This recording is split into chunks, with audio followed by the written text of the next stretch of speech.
besides that, because Davos this year's theme is about collaboration in the AI age. So I also have to go to a lot of technology sessions and to learn from the very advanced technology. As you may know, because I'm from Hangzhou, where the biggest Breakthrough, yes. DeepSeek was. Yes. You may know the world is more volatile, and there's also a lot of wars around us, and the geopolitical tension is more severe than before, and that's why, and also the climate change, because Yeah. you walk on the street, you don't see much snow as before. So there's a lot of issues about how can we build collaborations between countries to create more peaceful environment, and how can we use some technologies to tackle the climate change problems. Watch Federal Post. Bold and independent.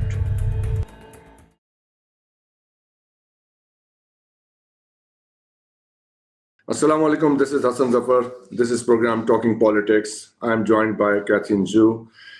She is an Oxford student doing her executive MBA there. She attended the Davos conference, and that's where we got introduced, and I thought it was a very good idea to talk to her.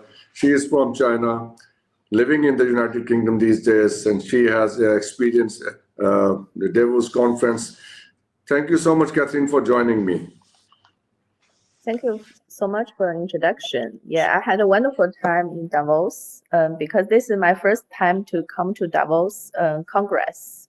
And I was there for the side events, but I still have a very great opportunities to network with global leaders, businessmen, and also mindfulness leaders. I spent great time, especially with the Pakistan launch time, and I have a chance to meet with the finance minister, and also learn about the business atmosphere of the Pakistan, and I was invited to go to a data conference afterwards. Yeah, so I think it's very effective, and besides that, because Davos this year's theme is about collaboration in the AI age, so I also have a chance to go to a lot of technology sessions and to learn from the very advanced technology. As you may know, because I'm from Hangzhou, where the biggest Breakthrough, yes. DeepSeek was. Yes. DeepSeek, but DeepSeek is dominating the world news, and you're absolutely right. This time in Davos, the focus was technology and AI and geopolitics compared to if you look at the previous year's Davos conference.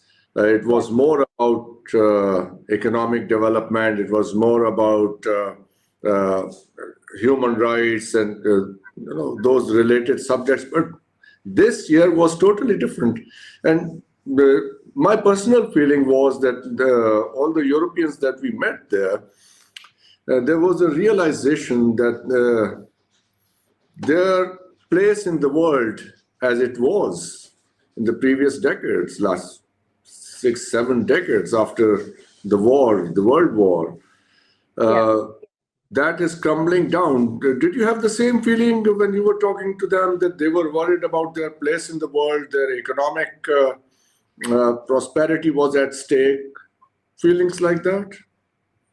Yeah, I think this year seems different compared with the last few years, because as you may know, the world is more volatile, and there's also a lot of wars around us, and the geopolitical tension is more severe than before, and that's why, and also the climate change, because you walk on the street, you don't see much snow as before. So there's a lot of issues about how can we build collaborations between countries to create more peaceful environment, and how can we use some technologies to tackle the climate change problems. Yeah, and also I figured out there's a very interesting thing this year. It's about the mindfulness leadership because I think during the main congress in the morning, there was a Buddhist monk to give the leaders the wisdom of the Buddhism. Like it's more about philosophy and how do they learn from this like Buddhist wisdom about the harmony, collaboration, and to create the world peace in the future. So I find it's quite interesting. And personally, I have attended a lot of mindfulness leadership sessions around these topics. Yeah. So Yeah. So I think it's quite interesting for me. Yeah. Must be, but I've been thinking, 1980s and 70s, 80s, 90s was a time when there was a hangover of the colonial age in the West, especially the British. And if you recall their TV shows like Mind Your Language, there was a lot of targeting of the Asian cultures and Asian peoples in that show. Especially we have a Chinese girl there and a Pakistani man and an Indian man. And of course, but especially these nations, Japanese too, Asian and peoples, they were quite targeted, the way they spoke and their cultures and all that. Do you think that has changed in Britain because you are living there now as an Asian? Yeah, So definitely. do you have any feeling that the attitude of the British has changed toward China, especially after Chinese development and the way China has assumed the status of a global power in the recent years? So do you personally feel that change there? Yeah, I think for example, in the university, we have a lot of topics about China and also the relationship between China and the US and Europe. So there's, I think people pay more attention to the culture from the Eastern world. I mean, even in Pakistan, I think it's Oxford Union is dominated by Pakistani student leaders. So that's why a lot of like for example, the foreign minister just came here to give us a speech, and also a lot of know more about it, the Oxford Union, because you are part of it. So if you find it interesting to talk about, so please go ahead, give us some idea about what is happening in the Oxford Union these days. What are the topics being discussed there? Yeah, so there are a lot of topics related because Oxford Union is a very historical debating society, and over like 400 years, and a lot of leaders from political, business, and cultural background to come over, so to deliver like their personal opinions about the world. And also we have like every week on Thursday we have some controversial debates about the world. Yeah, so that's why I check a lot of people's attention to attend. Yeah. What are the topics? What are the controversial topics there? The controversial topics. So, for example, there is the political topic, like whether Taiwan should be unification into China, something like that. And also there's a business issue, like so yesterday is a debate about whether need to cancel the cancel culture, so something like that. So it's like a very hot topics for the current world. So then we bring people from different fields to talk about the topic, and also we invite current students to join the debates to engage with the leaders around the world. So yeah, I think it's quite interesting for us to learn.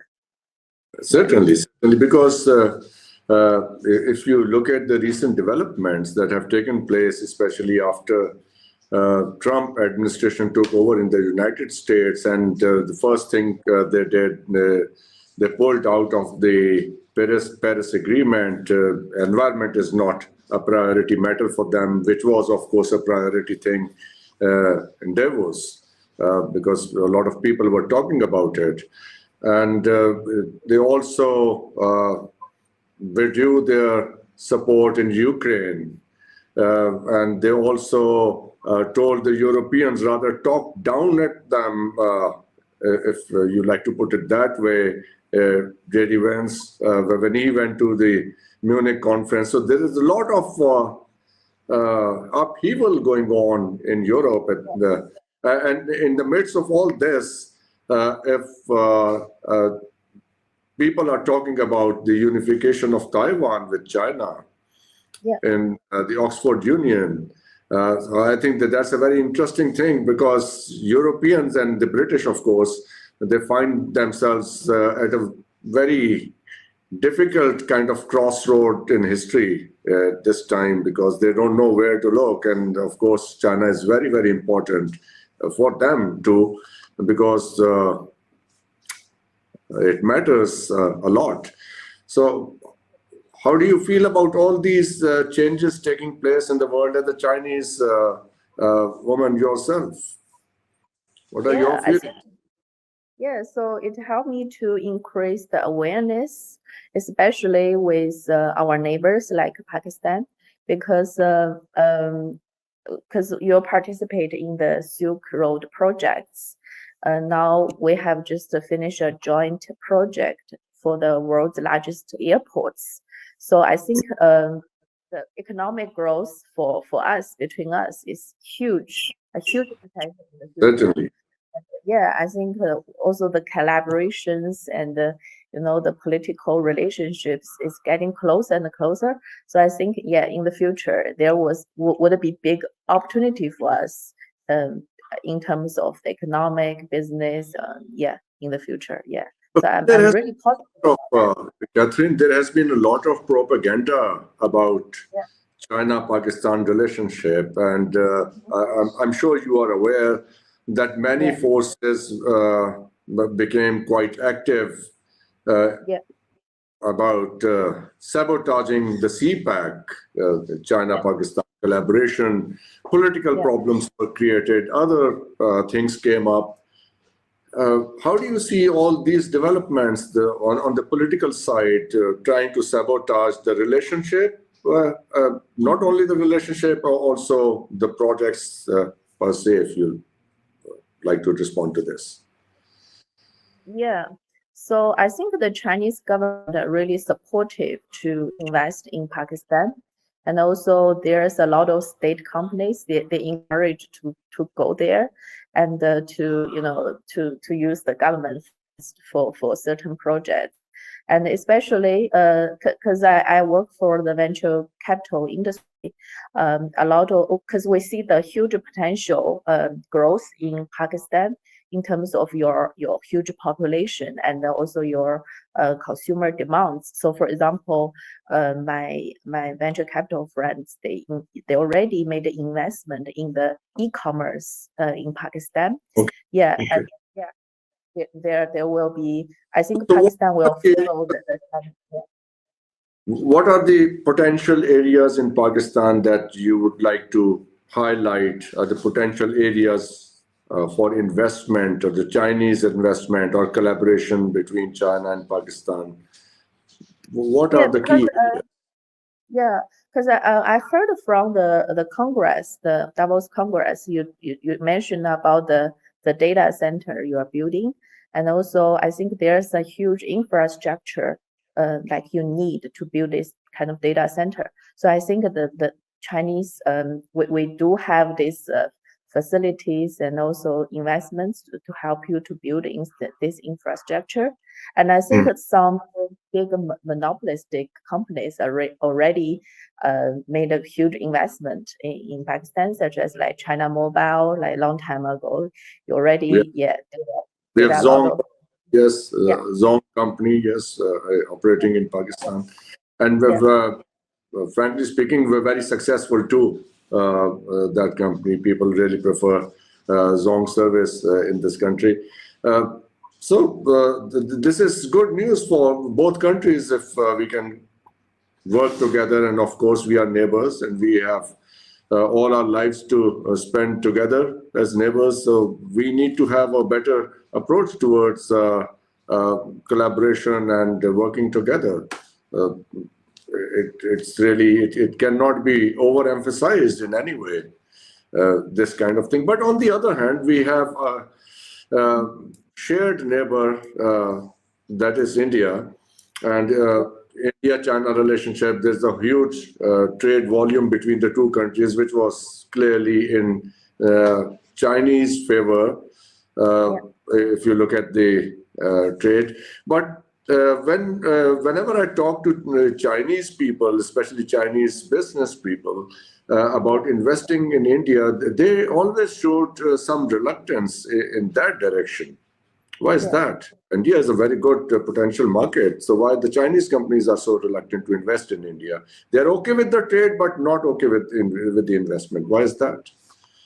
Yeah, I think currently, I think they are on the more towards the US side, the Indian people, because they do have the huge population and very good technology. So that's why the US they actually focus on the Indian market at the moment. So they do outsource a lot of Indian population or labor force. That's why I think it's dominated by the US. And because of this geopolitical tension between China and the US, and also I mean, Indian also has some political, like, this kind of Yeah, relationship. we know that. So Yeah, it's more about their political stance, because it's not about the USA. I think it's more about their political stance towards China, because yeah, Pakistan had a very close relationship with the United States, but it never affected Pakistan's relationship with China, on the other hand. So yeah. both things have gone very well for us. But the Indian side, I think it's more of a bilateral thing rather than having any other nation involved in that problem. It's more of a Yeah. bilateral thing. Yeah. Yes. I think it's tricky because well, China and India used to have a good relationship, but now it seems break up. So for even like as a student, I couldn't even go to India. Yeah, I, I couldn't Why? get a visa. Yeah, You because they you got the visa by the Indians as a Chinese no, we student? couldn't. Yeah, we couldn't get it. We even couldn't get a visa. So That, there's actually so so this is become like really tricky for us. Yeah. So Mhm. that's why I think at the moment it's maybe because some force behind to influence the Indians' decision for that. Yeah. Yes, So certainly I appears, because guess if you cannot get an Indian visa as a Chinese student or a Chinese citizen, then how yeah. can you think about having any investment plan in that country? So that makes it quite clear. It's Yeah. the state policy. I don't know. We are not in a position to comment on or have assessment on their behalf. They can speak for themselves better. So let's go back to Davos. What were your major takeaways from that event, apart from meeting the Europeans and other nationalities? So, Yeah. what was the major takeaway from that conference for you personally? What did you Uh, So really? I'm more towards the humanity side. So I discovered there's a lot of disruptive technologies and also still attention to the climate change, etc. But I feel people more aware about the global like geopolitical issues, and also the stress between different countries. And that's why I think the biggest takeaway for me is about how can we use mindfulness and also use more collaborations to solve this kind of tricky relationships between countries. So this is the main biggest takeaway for me. Yeah. Hmm. So I think it's more philosophical and more collaborative thinking Hmm. we need. Would you like to elaborate this philosophical part that you just said? What is the philosophical difference? I think the philosophical difference is because, so for example, Russia made decisions to attack Ukraine, but in the end, the result is not as good as expected. So I think the more philosophical decision for the future leadership is how do you create the win-win situation between two countries, and how Hmm. can you to create more peaceful humanity environment instead of the violence and the war. I think